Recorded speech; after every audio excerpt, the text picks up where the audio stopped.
Welcome to Quick Shots, a short format traditional archery podcast, where we introduce you to some of the world's most influential traditional archers, and occasionally, some random dudes. Hey everyone, and welcome back to Quick Shots. And if you're new here, don't forget to subscribe and hit that bell notification. We upload a new episode every Wednesday, and they just keep getting better and better. If you or someone you know is an interesting trad archer, leave a comment below. We'd love to get you on the show. If you want to support the channel, head on over to the tradlifearchery.com. We have toques, we have hats, we have mugs, just a bunch of stuff over there. And anything you buy goes to support this channel. We do really appreciate it. Hey everyone, and welcome back to Quick Shots. I'm your host, Mick Chambers, and here with Johnathan Karch. Karch, am I saying that right? Karch, like March with a K. Karch. Okay, from Three Rivers. Hey, welcome, Johnathan. How are you? Thank you. Glad to be here, Mick. Thank you so much for doing this. I really appreciate this. This is really nice. And it's, Three Rivers gives back to the community so much. And you guys do so much. And it kind of is this one-stop place that people go when they're a trad archer. Like, I'm going to be a trad archer. How do I get into it? Did you check Three Rivers out? Is that sort of kind of what Three Rivers is all about? Yeah. I mean, a big mission of what Three Rivers Archery does, especially in all things we approach, is, information and getting it out there. Yeah. Because a lot of what we focus for is making sure people know what they're doing so they can enjoy the sport. Because we fully believe that, if you get people to enjoy it, yep, they're going to love it and they're going to dive head deep into it. And, that helps everybody. Having people be able to enjoy shooting a bow is paramount for me. And a lot of what I've done, especially since I've been here, is really focus on information. Whether that's calling in and helping people or just, the catalog being packed between full products and just information on it for it. Now, wait a second. You're more than just a catalog model at Three Rivers? That's funny because if you look at the catalog, you think I have a pretty big ego in myself because, my family even plays games of like, you'll flip through and count how many times you see Johnny in it. And even when you see hands, you're like, oh, I think that's him. But it's always come down to him, like, especially for many years of it, there's only two people at the photo shoot, the photographer and me. So until I can take a picture better than they can, you got to be in front of it. That's funny. I'm just busting your balls a little bit on that. Hey, so what I really want to do is, I think a lot of people know, especially you put out some really great videos, explain the history of Three Rivers and walking us all the way through that, even in the latest catalog, which, by the way, kudos on that catalog, man. Oh man. That is like getting, and I'm going to use the comparison. It's the Sears Christmas catalog for trad archers. It is fantastic. Thank you. Actually, this year's our biggest catalog yet. So when I took over for making the catalog, I immediately said, look, I need another 8 pages because we were just packing it to the gills with product. And, pages aren't free. So it was a big argument and an uphill battle for it, but I filled it. And then I think we added even more there that got us to 120, and this year we're at 128. And it's the biggest catalog we've ever made. And I try to get absolutely everything I can in there. And I still have plenty left. That's just, web only stuff. Can you make a version for guys like me that want to tell our wives that we're spending half the price of what we actually are spending on archery equipment? And so it's like, I've seen, and I think it's all jokes, but I've seen the one like, for $5 more, we'll change the name of the, the charge coming from to, yeah, exactly. giftsforyourwife.com. My front porch has so much archery equipment from Three Rivers showing up. And by the way, this is not a sponsor for Three Rivers, but I like you guys. I love you guys. And obviously you've been a big part of the community for a long time. How many years now? This is our 36th year of business. What? 36 years? That's older than me.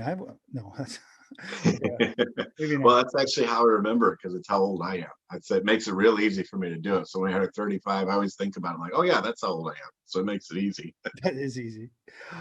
So we didn't want to just talk about Three Rivers. I actually want to get to know you, and I want to get to know you as the archer. And we've had some really great guests on the show in the past, and it's really nice to get to know, the person behind the face, right? So we all kind of know your face. But I want to know, you as the archer, when did you start into trad archery? Is it just a family thing, or did you pick up a compound at one point? Tell us the whole background story. Sure. Well, to get really into it, my dad, he was compound archer in his youth and going through it. I was one of the first people in his family to pick up a bow. Being in Wisconsin, archery wasn't real big until he's like, I want to do it, and determination, and did it. And like a lot of folks, got into compound and did that until the 80s, and it finally got to a point for him where he just,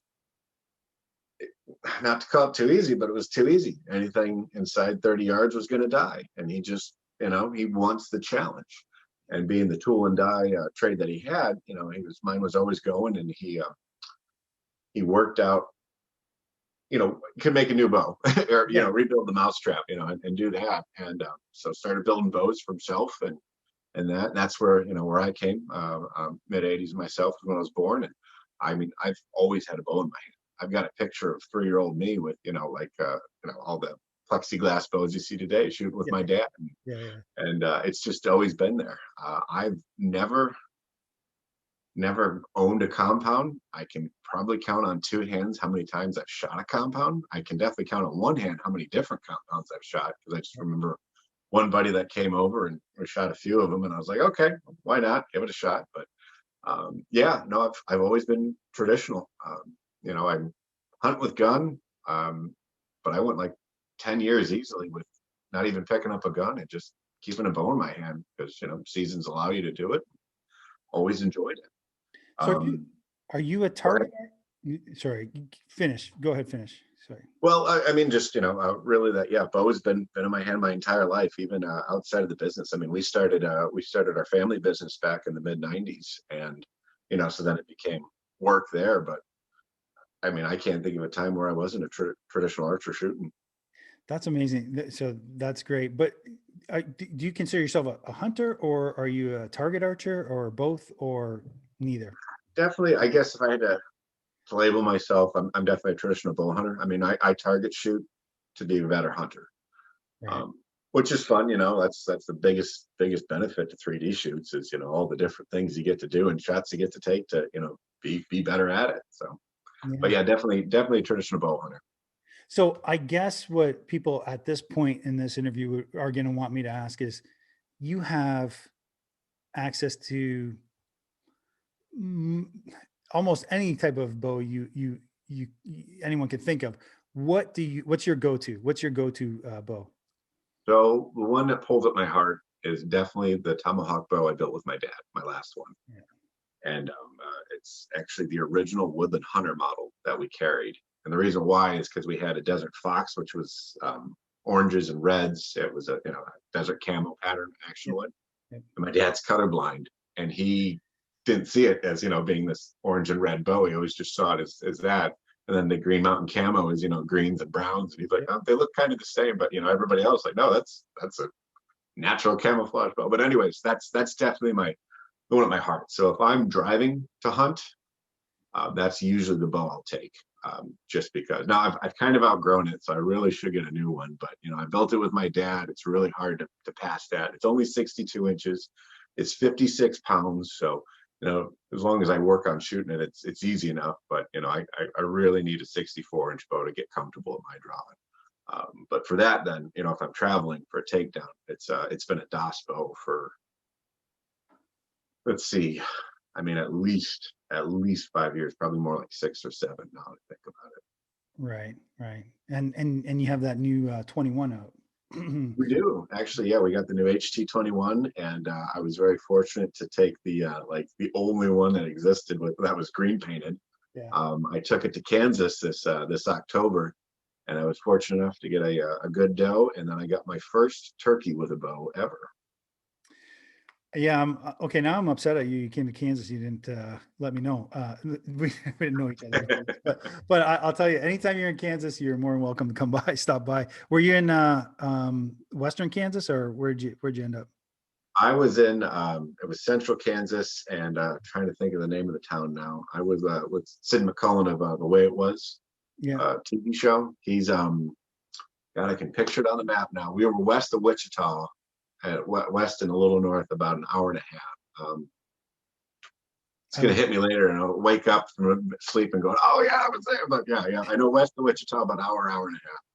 It's okay. I don't know either because I'm actually originally Canadian, but but I moved here, so but this is my adopted home, so it's nice. And I always say the same thing. I know Jonathan, you're gonna get a little mad at me, but in Kansas, um, people who shoot whitetail in Kansas, it's you can fall out of your tree stand and kill a deer in Kansas usually. So it's like Yeah, no, you guys are very well blessed out there. You we are got a blessed. pile of them. We are blessed. We have great hunting here, which is fantastic. So you take that. So you took that 21-inch. I want to bust that down a little bit. So you took that 21-inch bow, and had you been shooting it before, or? I had a little bit of practice with it before. So I went before that. I was shooting our tribute, our 19-inch tribute with some 50-pound limbs. Okay. And carbon limbs, and I just took those off of that and put it onto the HT21. And before the tribute, I was incredibly deadly with our regular 21. So getting my hands back on that 21-inch base was it's coming home for me. Tribute is a little bit heavier, so that it was nice going down to a little bit lighter riser, which is funny to say when you're talking about 21-inch metal riser, but Tribute's got some weight to it. But the HT21 is nice. So yeah, I mean, you had help from our buddies at the Push and Trad Lab, right, on that one? Yeah. Everybody came together. Dean on my team was the main contact point with it, working with those guys. We went through a lot of different prototype processes and a lot of tests, and those guys were able to do a lot of hunting with it beforehand. And Dean too was really working with them of things that we wanted to do, and then bringing everybody together to be like, okay, you only get to prototype so many bows so long because it's not a cheap or easy process to do, and it's like let's get a bow that can really hit a lot of different people, make it something unique for the market. Yeah, that 21-inch platform is really good. That DOS platform, whether it's the DOS connector or the ILF connector. I know Paul Helms. I shot with him. Man, he's deadly with that. He was deadly last year with the DOS 21, right? I think he had a DOS 21.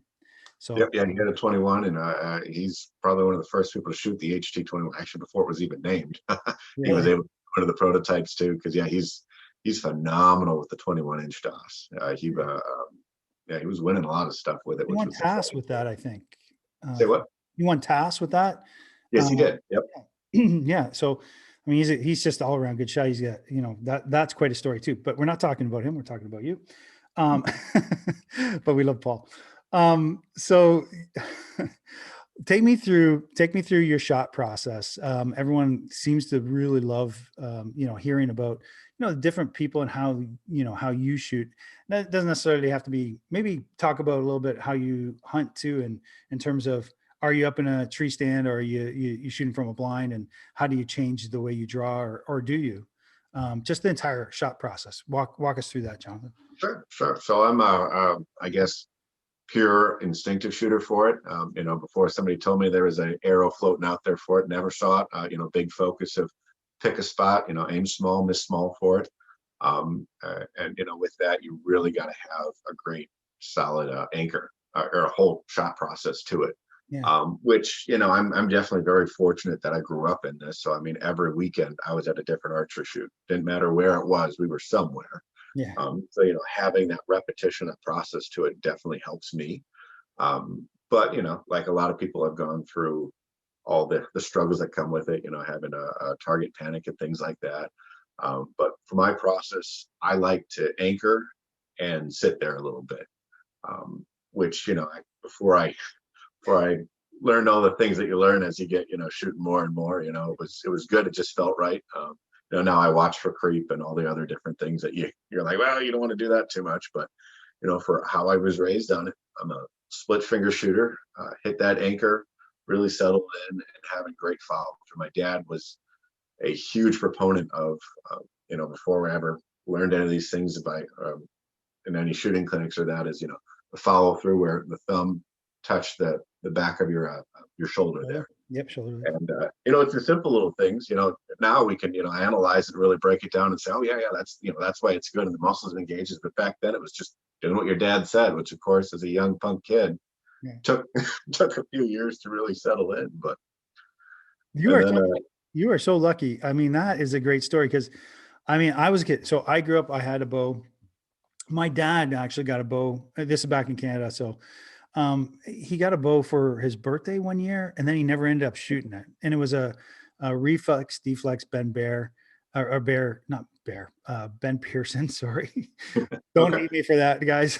So it was a Pearson, and I still have it, by the way. It was short, and anyway, so one year he just pulled it out of the closet, gave it to me, and I think I got it, had been like 8 or 9 years old. It's a 35-pound bow. I immediately began to string it the incorrect way, so that it was a D shape instead of a reflex on Yep. it. I Yep. had the handle wrong. It was weird. It was really weird. There's no shelf on it. You know, I had to build a shelf on it. And anyway, and so I shot and shot, and I developed so many terrible habits. Um, just because, you know, when you practice incorrectly, you just you keep that stuff. So it's nice to see that you had that in growing up in your family. That's awesome. Yeah, yeah. Like you said, I've never said anything other than being, very blessed in all regards of that, of being dragged around to so many archery shoots. Like, I mean, this is it. There's definitely a lot of people out there that I still run into. They knew me when I was knee high to a grasshopper Yeah. and growing up in this, and definitely very fortunate for that. Yeah. Um, I will say, when it comes to shooting in that, all the different people you get to engage with and see, how they shoot and how you apply it to yourself and the people you get to talk to and really find it. I love 3D shoots for that, just because everybody is so open and welcoming, and you really get to just gleam a lot off just being there. So let me ask you a question. Who have you done any other courses with coaches in the past? And if you have, you know, who was someone that stood out? I'd say, the only real class I'd say I'd done or coaching was with Rod Jenkins. Okay, Rod. Um, we brought him in to teach a lot of the guys at Three Rivers Archery, just to have that experience, of an official coach to it. And then, of course, I watched lots of videos. Anybody and everybody that puts a video out, I've probably seen, just because part of the business. Yeah. But yeah, Rod, I'd say, and he definitely really opened up a lot for me. I really switched from, kind of the more classic and traditional stance of, camp bow and all that, and lean into it to straight up and down, and really learning or working on my expansion in that. And Yeah. outside of that, I mean, I'm certified level 2 coach myself. I let it lapse, but it was one of those things I wanted to do, just to kind of get a full overall education understanding for myself more than anything. But yeah, definitely Rod would be probably the big one I throw out too, because he's really helped my shooting over the past 6, 7 years, I'd say. We've interviewed Rod. Actually, the first time I met you, when we were at the Worlds, 3D Worlds in Tennessee, your company was putting on. Well, you were there as the representative. You're putting on the shoots, right? The shoot downs, and those were, oh my goodness, you couldn't have asked for better results, better shooters, better day, better everything. Oh man, yeah, those are amazing. Now, I'll give full credit to IBO. We're just the sponsors to it. They planned it all out. They manage it. They handle such just wonderfully. I'm very happy or fortunate that we get to just be part of it, and bring it to happen. That was actually a big thing when IBO brought out, going, look, we want to have a traditionally world championship. What do you guys think? We said absolutely. I mean, absolutely. We jumped, no consideration or no thought process. It was like, no, this is what traditional archer needs, an official stand that the regular traditional archer can go to and really perform. And yeah, those shoot downs, oh man, I mean, I've been doing this all my life, but that is like, it's like watching golf versus playing it type deal for people to think on it, because it's like it is so neat to be there and watch these shots. And like I said, I've done this all my life. Shooting in front of people is not that big a deal, but when you are on that line and you've got Mm. everybody at your back looking like, okay, did you earn this spot on the line here? There's no flinch in there. You either got to perform or you're out. And those are so fun. How do these people? I just don't.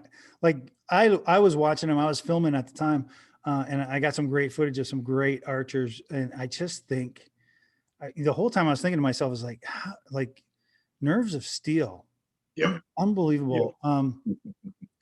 That young kid that was up against Dwayne. I forget his name off the top of my head. Tall, really tall fella. Yep. Yep. But I I want to say he's Ryan too. Is he a Ryan? No. Anyway, sorry. Someone will correct me in the show notes. But I mean, for just a young guy coming and then competing at the highest level against, one of our best in barebow. And then what really impressed me though, really impressed me was the self bow competition. I had no idea at all that you could shoot a bow like that so accurately.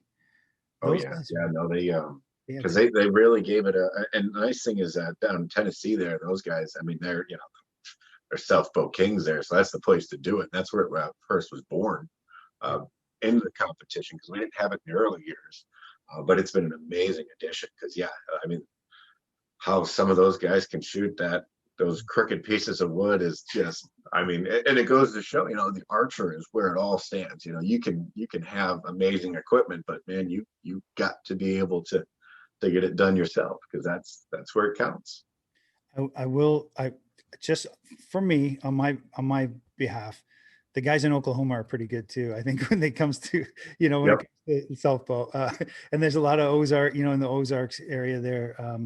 So anyway, I just because I know a lot of those guys listen. I No, love you they do. guys. They do I a love you great guys. job too. I love I you. Um, absolutely. but they're really good, and so it's nice to see that you're get out there and promoting, and you're working it, and you guys are at the competitions, you're giving back to trad archery, and it's pretty cool, man. And so there's been a change. So I've been reading your catalog. So there's been a change in the org structure at Three Rivers. Well, yes and no. The short answer, yes. Teresa is now the CEO, and I'm the president. Nice. The no part of that is my folks, especially over the past 6 years, I've been a big proponent of leading the company and letting them basically enjoy retirement. They're not officially retired, but it's been that. What I've always said, it's semi-retirement. And that semi just keeps getting quieter and quieter every year. We have a great team at the shop, and we've been able to keep things going well. My parents are, for the past couple of years, have been official Florida residents. Okay. They got a place down there where they live, and like a lot of people, they were snowbirds at first, where they were only down there for 2 months and up here a lot, and Mhm. that's really flipped to where they're up here for 2 months and down there for 10, and there, and we've got the shop at a great place to where the people that are there and working, we flow so well. And between Teresa and myself, we keep the day-to-day running very well. So we did get a title change, but our responsibilities are not too different, because we've been doing a lot of this. My folks, amazing people. Not to overtalk them or any of that, but I mean that they've been doing this from mom and pop shop the 90s, Yeah. and I'm very happy that they're able to do what all of us work towards, is have a great life and then enjoy the retirement side of it. So they're still shareholders, I think, is the official title, and we keep them involved. But same thing, like when I was in college, I'd still call in all the time and talk with my folks, business, and stay involved in that. They're able to do that, yet still enjoy the retired life, and see the grandkids when they were up here and hang out with them and not have to worry about staff meetings or inventory meetings, or making sure that everything is working, and employees are getting what they need, and that we handle that, Teresa and me. So Speaking of handling it, let's bring up COVID. How did you guys? Was that a hard? Did you get hit hard? Was it a boon? Maybe, I don't know. What? well, like everyone, it was a day-to-day. I can actually look at some of the Google business, on our business page updates, were like 18 hours, 10 hours apart of us making, an update saying, hey, here's what's happening at Service Archer, or, oh, here, it's that.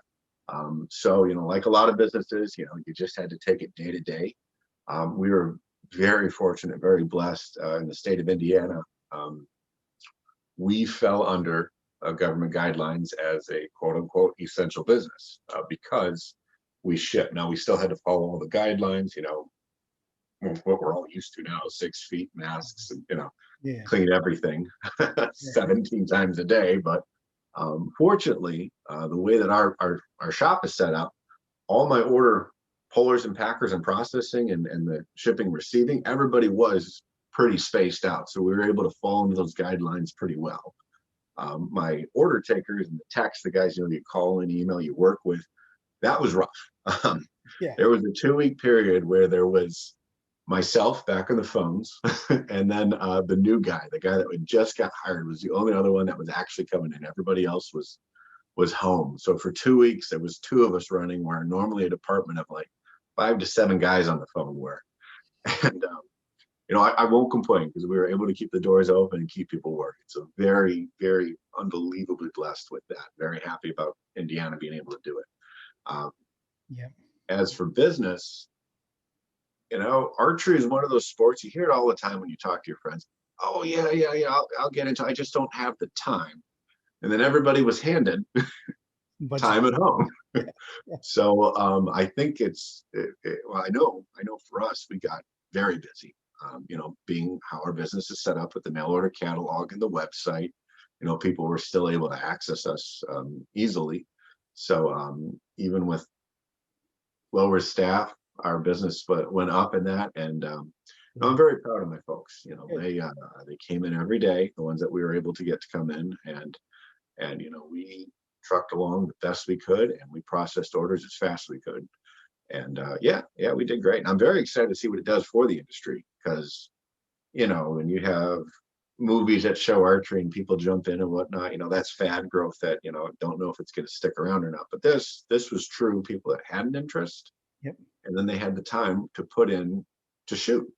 So I'm very excited. I mean, I know hunting license sales are up, to show that people are definitely doing it, and we'll see how it sticks. But at least now there's a lot of people out there that have archery gear sitting in their house somewhere, where if even if they drop out of it for a little bit, they can go, you know what, that was fun, I want to do that again. So I think it'll be really good for the industry as a whole.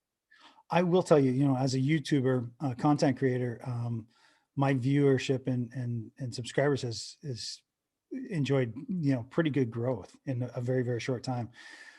So that kind of, kind of backs up your data, or at least gives me backup data saying, yeah, I guess people are getting into archery and they are looking to start archery. My YouTube channel is basically about learning together, and trying to, the struggles that I've had, and reviewing products and just not making mistakes, right? I mean, we all have, I think every single archer has 5,000 arrows in their basement, for tuning. It's just like, we're keeping you guys in business for sure. But it's fun, right? I mean, who doesn't love, I mean, I'm going to mention your competitor here, but we're all friends. So, who doesn't love Lancaster or a box from Three Rivers showing up at your front door? It's just it's exciting, right? And archery is an exciting sport. Trad archery is an exciting sport. So it's a lot of fun, and it's good that we have guys like you that are supporting it.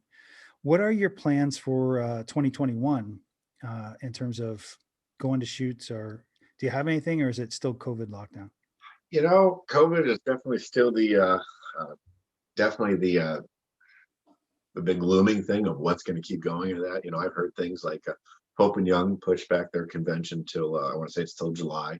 Yeah. So fingers crossed that happens. Nice thing with a lot of these 3D shoots, well, I say a lot, because everybody's been shut down on one thing or another, but being outdoor events does open up at least the possibilities to it. I hope to attend a lot, especially once the weather's nice again. That's a big one. We kind of just have to play it by ear. We sponsor a lot of the shoots, even if we're not attending, or donations. If they're having a banquet or something. Think about it. WTA, Wisconsin Traditional Archers, just did their virtual banquet basically, and then they sent out raffle tickets to help sponsor. Because a lot of these clubs, that's the thing that I worry the most about, is they have these shoots not for fun, but for fundraising, so they can keep things going. And I think that's important. I know we've doubled down on it for it, of keeping up the support for the clubs that you go to and seeing what you can do with that, even if you can't attend it in person. Like everybody, nobody likes a virtual event. It's not the same as sitting around a campfire with your buddies, or out in the woods swatting mosquitoes and flinging arrows. I mean, it's not that, but still having that connection of to these things, so that past all this, we're still going to have these things around. Yeah. Well, hopefully hopefully we get some of that interaction, and, ETAR would be nice. I just Yes. rediscovered, traditional archery sort of in the last, year and a half or so. So I haven't had a chance to go to Etar, right? And I heard it's just a amazing like Lollapalooza for traditional archers. So I'm Yeah, excited. that one is huge. Between that, I mean, there's so many to mention. That Compton, I mean, And Cloverdale, I mean, God, I mean, we could spend the next hour just listing great shoots to go to. That's for yeah, sure. But yeah, no, I mean, and that one hit hard. That one was rough, just because it was so late in the year. But it was one of those at that point everything had been canceled. That's where like, well, we just had Kalamazoo Nutritional Bowhunters Expo canceled. yeah, That was, I want to say that was one of the last shoots outside of IBO last year that I went to, because after that is when everything just started getting shut down and closed. So we're kind of a full year circle now of things being closed. It's like, all right, everybody's had one shot. Let's see if we can get to anything. But we need to reopen and get people back at it. I'm lucky I get to shoot at a league here in Kansas. I don't even really think we had too much of a lockdown, but that's here in Middle America. It's been great for us. I mean, we have had a lot of opportunity to shoot. There's been not all that much shut down here. So I've been able to get out and shoot a lot, and so have my friends. So it's kind of interesting. It's kind of interesting. Depends on where you live, right? oh, But definitely. I mean, well, to strive on that, because like I said, so fortunate we're in Indiana, because where we were, how they justified the essential business ruling to it. yeah, If I was 30 minutes north in Michigan, yeah, it I was know. a Lockdown, whole different ball game there. lockdown. But that's it. State to state was so different. Yeah, and out by you guys, I mean, man, it was way past the knowing we had before you even had mask mandates coming about.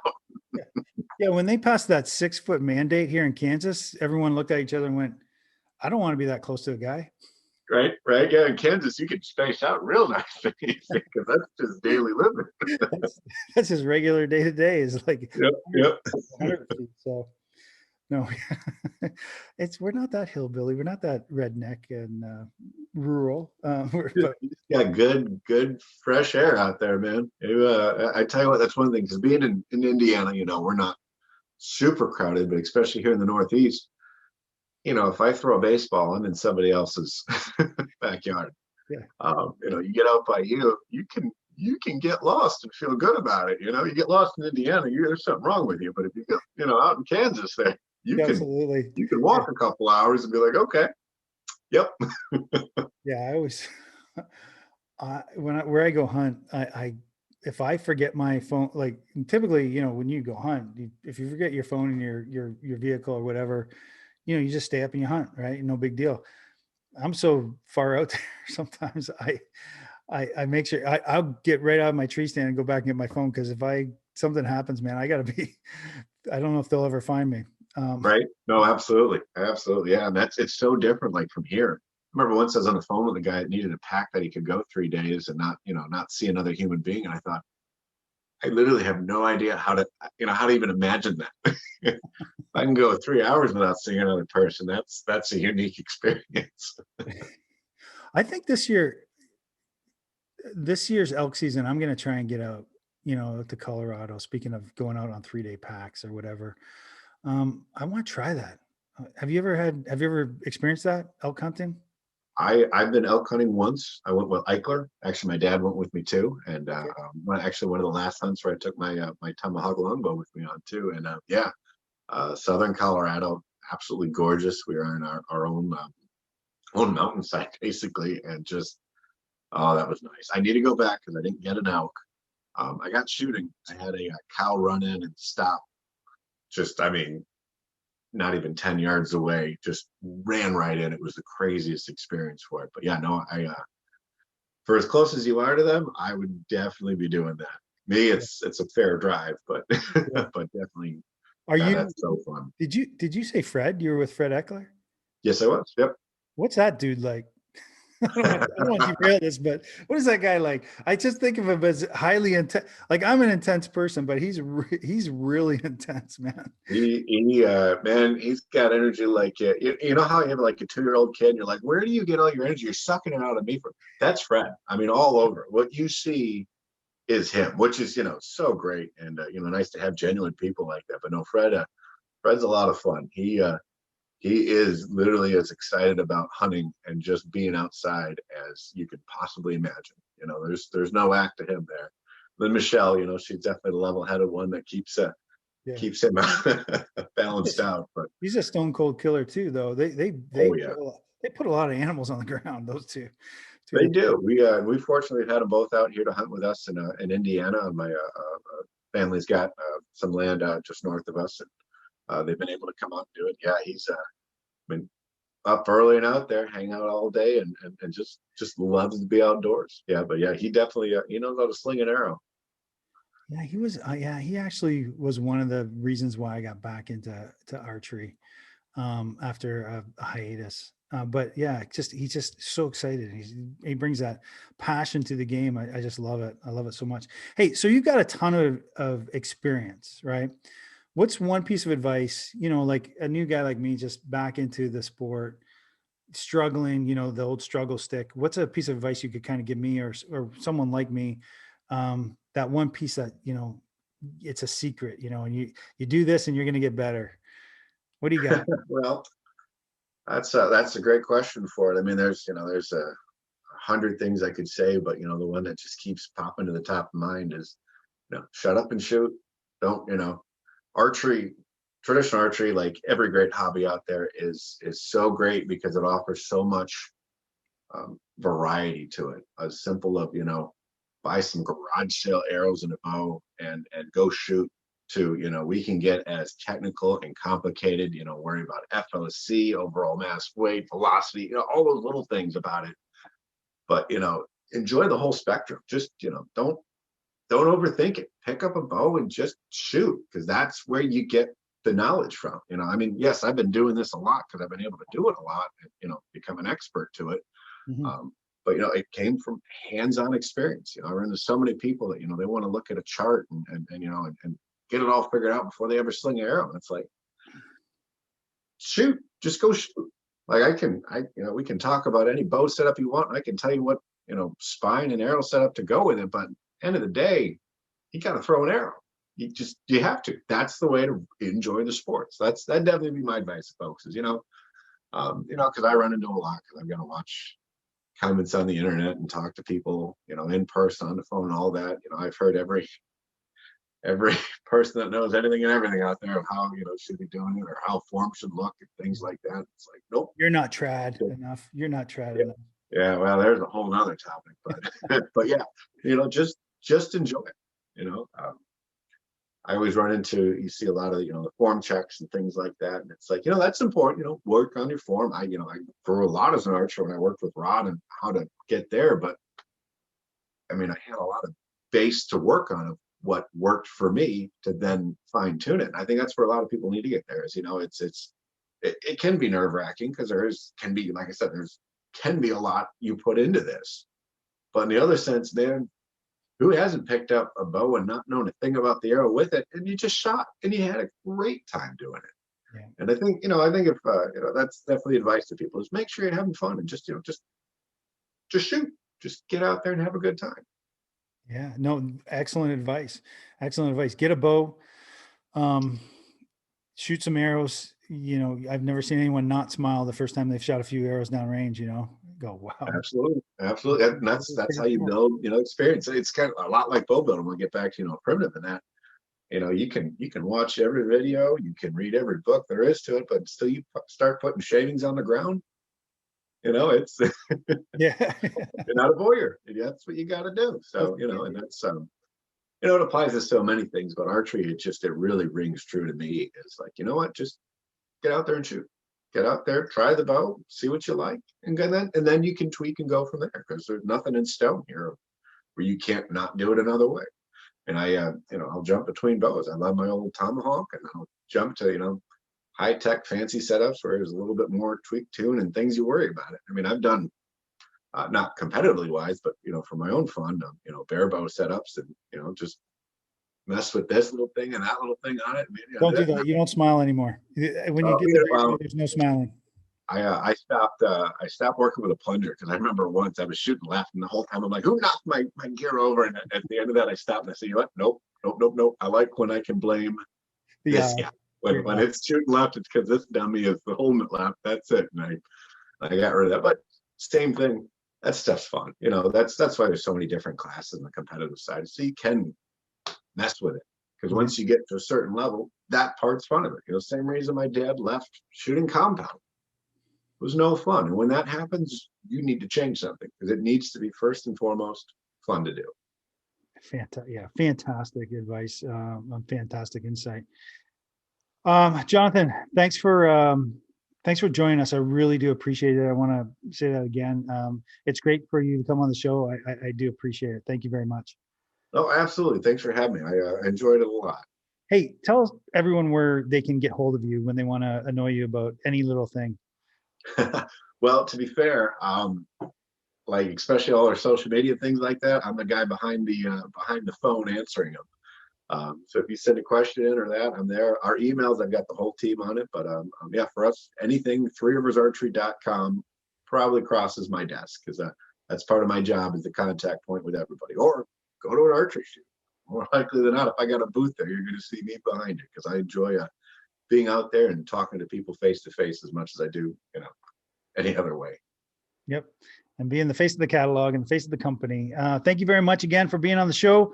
If you've made it this far, please share, like, subscribe, all those cool things, but make sure you check out Three Rivers Archery. Thanks, Johnathan, again for being here on the show. We'll take care, everyone. Stay safe.